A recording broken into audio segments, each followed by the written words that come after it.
여러분, 오늘도 참 애쓰고 계신 하루입니다.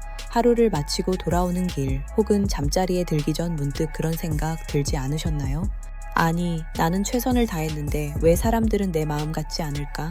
왜 저 사람은 당연한 걸 저렇게 모를까? 가슴 한구석이 꽉 막힌 것처럼 답답하고 나만 이상한 사람이 된 것 같은 그런 쓸쓸한 기분 말입니다. 오늘 어른의 교양살롱에서는 조금 씁쓸하지만 우리를 자유롭게 해줄 아주 솔직한 이야기를 해보려고 합니다. 우리가 그토록 굳게 믿어왔던, 그래서 때로는 남을 공격하는 무기가 되기도 했던 그 이름, 상식에 대한 이야기입니다. 사실 이 상식이라는 녀석은요, 우리가 생각하는 것처럼 정의롭거나 절대적인 진리가 아닙니다. 우리 뇌가 살아남기 위해 부린 아주 눈물겨운 속임수이자 우리를 가두고 있는 거대한 착각의 감옥이기도 하거든요. 오늘 이 영상은 단순히 지식을 전달하는 시간이 아닙니다. 여러분의 마음을 괴롭혔던 그 수많은 상식 밖의 상황들로부터 여러분을 해방시켜 드리는 시간이 될 겁니다. 왜 그 사람은 그토록 나를 힘들게 했는지, 왜 내 아이는 내 진심을 몰라주는지, 그 서운함의 실체를 뇌과학이라는 창문을 통해 들여다보려고 해요. 오늘 이야기가 끝날 때쯤이면 여러분은 아마 타인을 향해 꽉 쥐고 있던 주먹을 조금은 부드럽게 풀 수 있게 되실 겁니다. 자, 그럼 우리 인생의 짐을 조금 덜어내는 지혜의 여정, 지금 바로 시작해 보겠습니다. 우선 우리 가슴속에 박힌 상식이라는 단어부터 한번 만져볼까요? 우리는 보통 그게 상식이지 라고 말할 때 그게 모두에게 적용되는 하늘의 법도 같은 거라고 믿습니다. 하지만 여러분, 냉정하게 말해서 그건 진리가 아니라 나의 역사일 뿐입니다. 내가 태어나서 지금까지 보고 듣고 겪으면서 만들어온 나만의 생존 매뉴얼이죠. 우리 뇌는요, 사실 참 가련한 존재입니다. 몸무게의 고작 2%밖에 안 되면서 우리가 먹는 에너지의 20%를 혼자 다 써버리거든요. 가만히 있어도 에너지가 줄줄 새는 고비용 구조인 셈입니다. 그래서 뇌는 늘 불안합니다. 이러다 에너지 다 써버리면 어떡하지? 그래서 뇌가 선택한 가장 슬픈 생존 전략이 바로 생각 안 하기입니다. 새로운 상황이 닥칠 때마다 저 사람은 왜 저럴까? 이 상황은 어떻게 해석해야 할까? 하고 깊이 고민하는 건 뇌 입장에서 엄청난 사치입니다. 그래서 뇌는 과거의 기억들을 뭉뚱그려서 지름길을 만듭니다. 보통 이럴 땐 이게 맞더라 라는 단축키를 만들고 거기에 상식이라는 거창한 이름을 붙여두는 거죠. 전문 용어로는 휴리스틱이라고 하지만 저는 이걸 뇌의 게으른 안식이라고 부르고 싶습니다. 생각해보세요. 서울의 빽빽한 아파트 숲에서 평생을 산 사람에게 상식은 옆집과 적당한 거리를 두는 것일 겁니다. 하지만 이웃끼리 숟가락 개수까지 다 알고 지내던 시골 마을에서 자란 분에게 상식은 무엇이든 나누고 간섭하는 것이겠죠. 이 두 사람이 만나면 필연적으로 전쟁이 벌어집니다. 한 명은 상대를 무례하고 선 넘는 사람이라 부르고 한 명은 상대를 정없고 차가운 사람이라 부릅니다. 여기서 누가 틀린 걸까요? 아무도 틀리지 않았습니다. 그저 각자의 뇌가 살아남기 위해 공들여 닦아놓은 고속도로가 다를 뿐입니다. 그런데 우리는 내 길만이 유일한 길이라고 믿기에 다른 길로 오는 사람을 보면 화가 나고 두려워지는 겁니다. 이게 바로 우리가 평생을 갇혀 사는 일반화의 감옥입니다. 이제 조금 더 깊은 곳으로 들어가 볼까요? 누군가 나의 상식을 깨뜨릴 때 왜 우리는 단순한 짜증을 넘어선 분노를 느낄까요? 그건 우리 뇌의 가장 원초적인 부분인 편도체 때문입니다. 상대가 내 매뉴얼대로 움직이지 않는 순간 우리 뇌는 이걸 단순한 실수가 아니라 내 세계에 대한 침범으로 받아들입니다. 내가 믿어온 삶의 방식이 부정당하고 있어, 위험해 라고 비명을 지르는 거죠. 그러면 우리 몸에는 스트레스 호르몬인 코르티솔이 가득 찹니다. 마음이 불안해지고 공격적으로 변하죠. 이 고통스러운 상태를 벗어나기 위해 우리 뇌는 가장 손쉬운 방법을 택합니다. 바로 라벨링, 즉 낙인 찍기입니다. 저 사람은 원래 상종 못할 사람이야. 요즘 애들은 다 저래. 저 세대는 어쩔 수 없어. 이렇게 상대를 카테고리 속에 가두어 버리면 더 이상 이해하려고 애쓰지 않아도 되거든요. 내 뇌가 에너지를 아끼기 위해 선택한 가장 비겁한 위로인 셈입니다. 하지만 여러분, 우리가 정말 놓치고 있는 게 있습니다. 우리가 상식이라고 부르는 것들은 대부분 마음을 전하는 도구일 뿐이라는 사실입니다. 예의라는 본질은 상대방을 존중하는 따뜻한 마음입니다.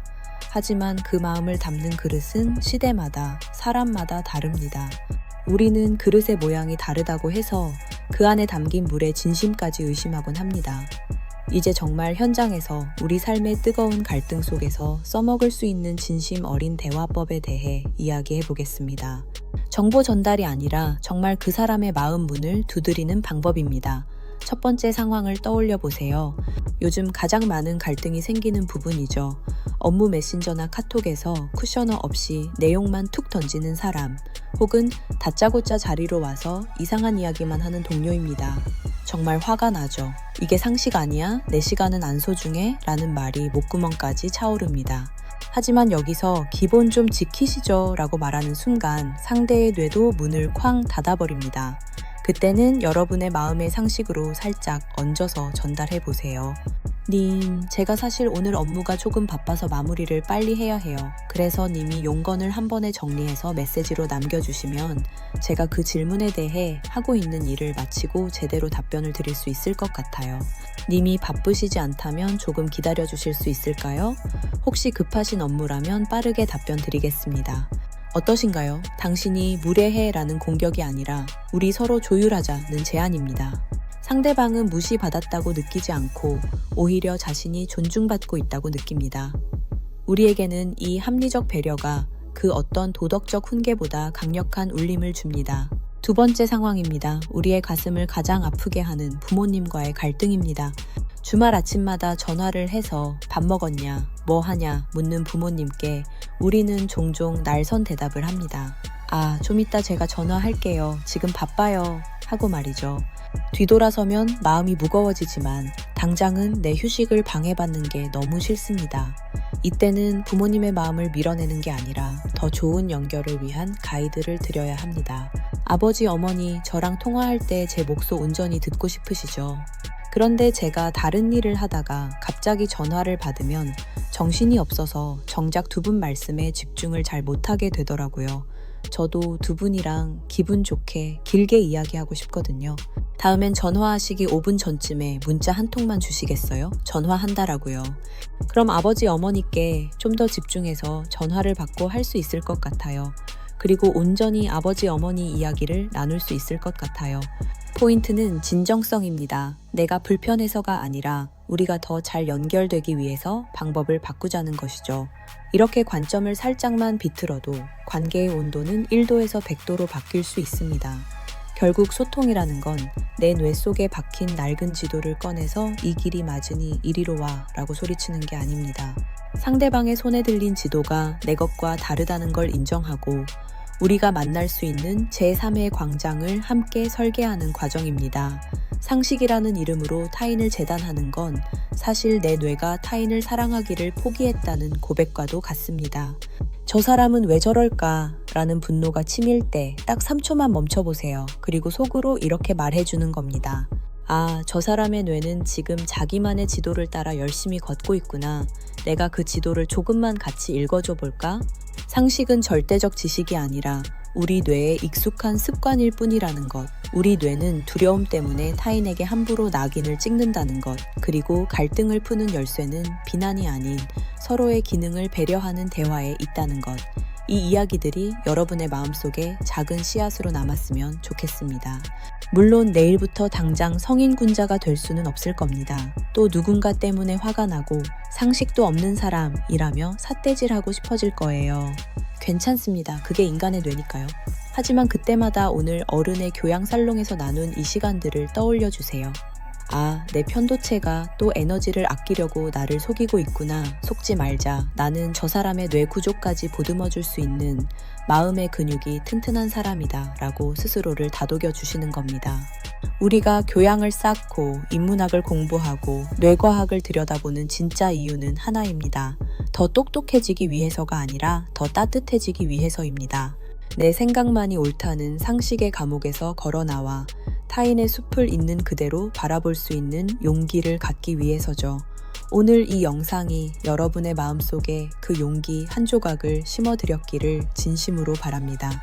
여러분의 상식은 이제 고여있는 웅덩이가 아니라 세상을 향해 흐르는 유연한 강물이 될 것입니다. 낡은 매뉴얼은 이제 그만 내려놓으셔도 됩니다. 그리고 지금 여러분 곁에 있는 그 사람을 위해 세상에서 가장 다정하고 지혜로운 새로운 대화를 시작해 보세요. 긴 시간 마음을 다해 들어주셔서 감사합니다. 여러분의 삶이 조금 더 지혜로워지고 여러분의 관계가 조금 더 평온해지기를 어른의 교양살롱이 늘 곁에서 응원하겠습니다. 오늘 이야기가 여러분의 지친 하루의 작은 위로가 되었다면 여러분의 뇌가 구독과 좋아요라는 아주 행복한 선택을 하도록 격려해 주시는 건 어떨까요? 여러분이 일상에서 겪었던 그 먹먹한 갈등의 순간들, 그리고 오늘 이야기를 듣고 새롭게 마음먹은 다짐들이 있다면 댓글로 나누어 주세요. 여러분의 한마디가 누군가에게는 오늘을 버틸 수 있는 거대한 위로와 교양이 될 것입니다. 저는 다음 시간에 더 깊은 통찰과 인간미 넘치는 이야기로 다시 찾아오겠습니다. 오늘은 부디 여러분 자신에게 오늘 참 잘 살았다, 애썼다 라고 따뜻한 한마디 건네며 깊은 잠 드시길 바랍니다. 편안한 밤 되세요. 마지막으로 여러분의 가슴에 이 질문 하나만 남겨두고 가겠습니다. 지금 여러분을 괴롭히고 있는 그 상식은 정말로 당신을 행복하게 해주고 있나요? 아니면 당신의 손에 든 가시 돋친 채찍인가요? 그 답을 찾아가는 과정 자체가 이미 당신이 더 깊은 어른이 되고 있다는 증거입니다. 세상은 아는 만큼 보인다고 하지만 저는 사랑하는 만큼 이해할 수 있다고 믿습니다. 오늘 여러분이 타인의 마음을 그리고 여러분 자신의 마음을 조금 더 사랑하게 된 하루였기를 바랍니다.